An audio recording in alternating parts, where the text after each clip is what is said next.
My mother was a teacher and my father was a preacher. Our family lived in Florence, Alabama, a sleepy little river town of Baptists and artists, mostly Baptists. Florence is quintessentially Southern, and growing up there is Sunday lunches after church, Little League baseball, and high school homecoming parades.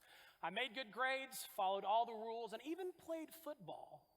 This made me a good Southern son. From a young age, we're taught to tell the truth, but no one teaches us to tell our truth. Maybe an eating disorder or some childhood trauma, or something simple like a love for art in a world full of jocks. Nope. Nobody teaches us to tell those truths.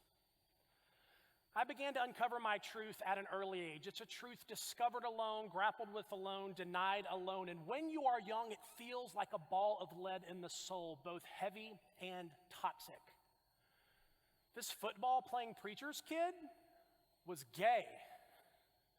What do you think it would feel like being a gay preacher's kid in the American South? Well, this was my two-ton truth, but telling it was not an option. The good old boy ghost of Southern culture was clear. Zip it up, lock it down. We don't talk about that down here, preacher boy. I love my Southern roots, and I love the people I went to church with, some of the best people on the planet. But in 1988, a resolution was passed at a meeting of our national church leaders declaring homosexuality was, quote, a manifestation of a depraved nature, a perversion of divine standards, and an abomination, end quote. This very fierce language was mimicked by lots of other religious organizations in the 80s and 90s, and those strong words did not go unnoticed by little ears in the pews. To be gay is to be a unique minority, living with a physiology you did not choose, in a tribe not your own, amongst families that struggle to understand you. And to be a gay person of faith in the American South is its own unique challenge. Flannery O'Connor famously wrote, quote, while the South is hardly Christ-centered, it is most certainly Christ-haunted, end quote.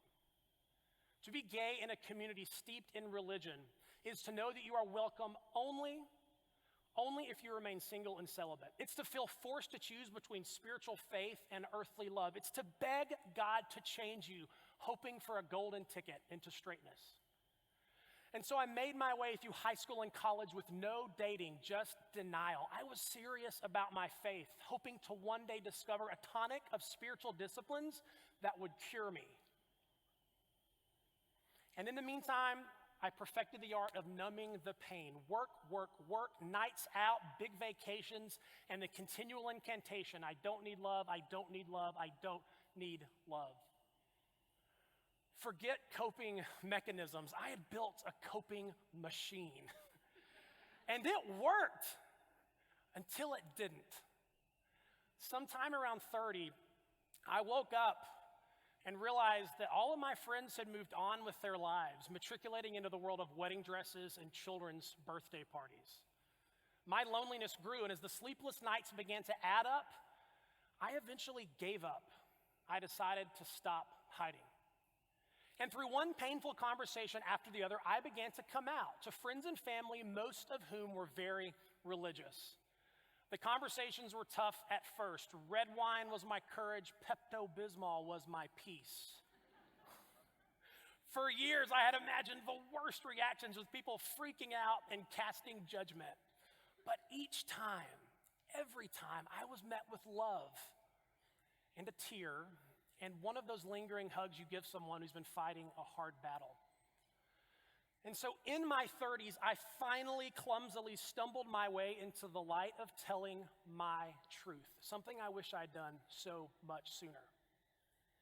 Many people seem to think that the religious folk of the South are fueled by hate. But I know that's not true because I know these people. They are wildly generous and kind beyond belief. For centuries, they have been the ones helping the poor in our neighborhoods and providing relief after disasters. We need our faith communities, and outsiders typecasting them as bigots are peddling the fallacy of composition. Vocal zealots do not represent the benevolent majority. I don't think our faith communities have a problem with hate. I think we have a problem with love. We just haven't loved our LGBT children well.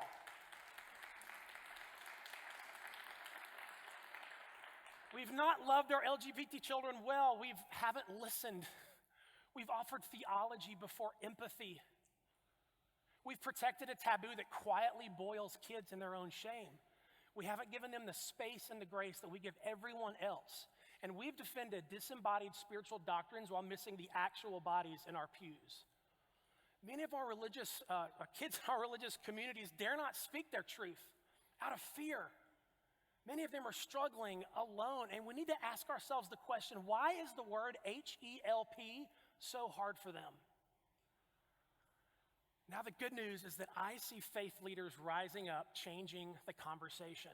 I see our churches pivoting, as they have so many times across the centuries, towards love. I see the rhetoric being replaced with the lexicon of grace. I see people of faith learning a sacred song that keeps rhythm with orthodoxy while shouting a chorus of love. And I see believers united, reminding every child, you are loved and you are lovely, and your future is incredibly bright.